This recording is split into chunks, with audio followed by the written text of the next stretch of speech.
Kung magkaanak gani ta DJ Sam, dako gyud ang kausaban sa atong kinabuhi. Lakip na ang mga naanda natong buhaton sa single pata. Kamo ba? Andam na ba mo nga mamahimong ginikanan? Maayong adlaw kanimo DJ Sam, ingon man sa imuha mga viewers ug followers. Tawagan na lang ko sa pangalang Ina. 30 anyos ko DJ Sam ug usa ko ka full-time mom. Doon ako'y anak, 4 anyos na siya sa pagkakaron. Na ako'y live-in partner, si Edwin. Dili pa mi kasado gyo DJ Sam, ug ako ang mibalibad sa dihang nag-propose siya sa akwa og kasal. Naaman gud ko'y rason DJ Sam, ug mao na ang ako ang gustong i-share sa imong programa. Si Edwin, dihang nagkaanak ming duha, grabe nagay siya kahigpit sa ako .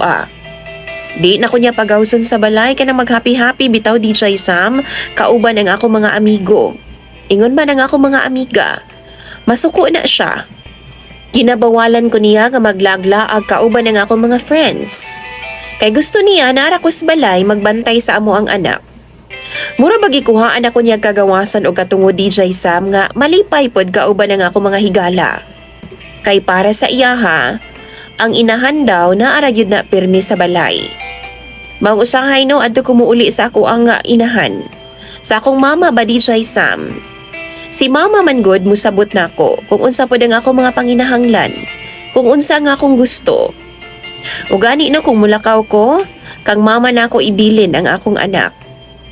Tabunan sab ko ni mama ngadto kang Edwin. Maong nagmalipayon ko sa puder ni mama. Wa madugay, nakaila nako si Andrew. Kausa ka higayon DJ Sam, gidaman gud na siya sa kanhipod na akong higala, kauban ako sa trabaho ba sa amuang get together. Gwapo siya, hilumon, pero nindot kay siyag smile.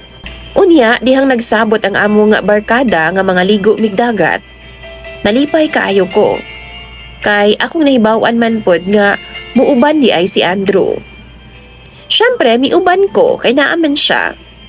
As usual DJ Sam, ang akong gipabantay sa akong anak ang akong inahan. Maayo na lang gani kay that time. Si Edwin DJ Sam nga akong live-in partner. Naa siya'y 5 kaadlaw nga seminar sa laing lugar tungod sa iyang trabaho. Pinaagi sa akong amigo DJ Sam nga si Ryan. Nabal-an ako nga gikan di ay sa heartbreak si Andrew. Bantog ra naghilom-hilom ra siya sa daplin. Giduol na ako siya ni adto nga time tapos nag-ila-ila ming duha. Ni-share siya sa iyahang kinabuhi. Ako pod sa akong sitwasyon. Ang kalagot na ako sa akong ka-live-in partner DJ Sam, ang iyang kahigpit sa ako . Basta, daghan kog nasayra na bahin sa iyaha. Ug ingon man usab siya nga rika nako. DJ Sam, malipayon kay ko sa among panagtabi ni Andrew ni adtong higayuna. Feeling na ako no? Nakailan ako sa iya hadugay na. Mao to'y rason nga nahimo ming komportable sa usag-usa. Ug sa wa madugay, nagkakambyuhanay mi sa among mga cellphone numbers ug messenger. Nagtekstanay ming duha. Nagka-chat na mi. Basta, ako siyang gitambagan DJ Sam unsaon pag-move on og dali sa iyang ex-girlfriend. Ako siya nga giingnan sayon ra na siya. Naminaw po siya sa ako DJ Sam. Usa kay gayon ni ana nag-out of town na pod ang akong partner nga si Edwin. Nakahigayon na sab ko nga makipagkita kang Andrew. Misa kamig bukid DJ Sam, nag-camping og didto dunag yoy nahitabo namong duha. Naibaw gud siya nga pamilyado kong dako og miingon siya nga kalimtan na lang daw namo kung unsa man ang nahitabo sa amo ang duha. Nasakitan ko DJ Sam pero syempre sakto man siya. Tinuod man sab nga naa na ko'y pamilya. After ato DJ Sam, panagsaay na lang mi nga magka-text or di ba ka magka-chat ni Andrew. Siguro na busy na pud siya sa iyang trabaho. Hangtod milabay ang 2 ka semana, dun ako'y namatikdan sa akong kaugalingon. Nga maugyoy akong gikabala kapag ayo DJ Sam. Usa ka buntag ni ana. Lain gyud kaayo nga akong paminaw. Kasukaon kay ko sa snacks nga gihatag ni mama sa ako . Paborito man unta to nako.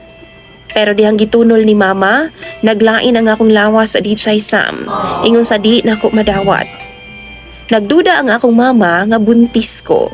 Kay nagluya daw ko DJ Sam og isa pa nang luspa daw ang akong dagway. Dihang nag-pregnancy test ko DJ Sam, nakumpirma gid nako nga buntis gid ay ko. Nakasiguro ko nga si Andrew ang amahan sa ako ang gibuntis. Naglibog kaayo ko ni adtong panahon na. Naghilak gid ko sa kahadlok DJ Sam. Sa mga frustrations nga nagbunga ang kainit namong duha ni Andrew. Naibaw ko nga di gid nako matago ang akong pagbuntis. Mao nakahuna-huna ko nga nganong ako ra may nagproblema ani. Nga kami mang duha ni Andrew ang nagbuhat og nag-enjoy ani. Maong naka-decide ko DJ Sam nga ako asyang pahibawon sa akong pagbuntis. Pero kalit lang siyang nawala. Wa na siya magparamdam sa ako sa social media. Di na siya mo reply sa akong mga text o chat. Naibawan ako nga mi-resign po siya DJ Sam sa iyang trabaho. Og nabalitaan ako gikan sa among common friends nga naa di ay ni oportunidad nga gidawat. Gigrab niya DJ Sam gawas sa nasod. Pero maayo na lang gani kay bago pa siya makalarga. Nahibawan sa usa nako ka friend kung asa siya magpuyo. Ug ako dayon siyang giadto sa iyang giabangan nga apartment DJ Sam aron pahibawon sa ako ang sitwasyon. Pero wa ko niya giabi-abi og tarong. Hinuon gusto ko niya nga papaulion bisan og bag-o pa kong abot. Wa gyud siya emosyon DJ Sam nga nakipag-istorya sa ako . Gisultian ako siya sa tanan pero di siya mutuo nga iyaha ang bata kay duna lagi daw ko'y partner.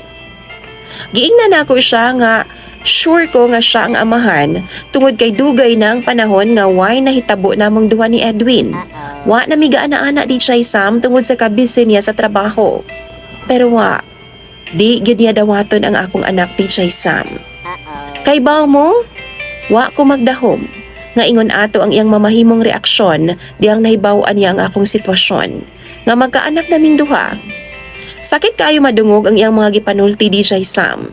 Kung nga nung di niya madawat ang bata. Ug mas grabe pa jud, kay choice niya nga ipakuha ang among anak. Kana, kundi daw kuno ko gusto nga maguba ang among pamilya ni Edwin. Wa na sab ko paminawa ni Andrew DJ Sam, diyang nagpakiluoy ko sa iyaha. Nahanaw na siya sama sa buwa, ug wa ko na makontak pa. Naibaw ko, masuko yun si Edwin, kung ugaling man masayod siya sa matuod. Napunaan pa gyud ang akong problema di siya Sam. Diyang usa ka adlaw, dunay gibuhat ang akong kaipon nga si Edwin nga wa gyud nako damha. Nagpropose sa ako og kasal si Edwin. Pero gibalibaran ako. Imbes nga magpakasal ming duha di siya Sam, nangayo una kog space gikan sa iyaha. Gusto kong mupalayo una niya. Kami sa ako ang anak. Nangutana siya nako kung ngano, pero wa ko'y gibilin nga rason sa iyaha di siya Sam. Di ko gusto nga sultian siya sa tinuod. Miuli una ako sa amuha di siya Sam, wa sa makasabot si Edwin kung anong kinahanglang mo distansya una ko sa iyaha. Ilabi na nga wa man mi mag-away. Wa siya masayod sa among problema. Pero para nako, sakto lang ang akong gibuhat nga pagpalayo sa ako ang kaipon. Kay nagduha-duha pa ko di siya Sam sa pagpakasal sa iyaha. Ilabi na sa ako ang sitwasyon karon. Buntis ko pero di siya ang amahan. Samtang na ako sa balay DJ Sam, wa ko'y hunong sa pag-contact kang Andrew. Pero di naging siya mutubag sa ako . Di na siya mo reply sa akong mga messages, sa akong chat. Ug nawad-an akong paglaom nga barugan niya ang iyang tulubagon sa ako . Unya nagkadugay DJ Sam, nagkadako na baya ang akong tiyan. Maunang misuwat ko sa imong programa. Gusto kong mangayog advice sa imuhang mga viewers o followers. Unsa kaha ang angay na kong buhaton. Hinaot nga matambagan ko ninyo sa comment section. Dinhi na lang kukutob DJ Sam og daghan kayong salamat sa pagtagad ding ako ang gichat sa imuha. Imuhang sender og follower, Ina.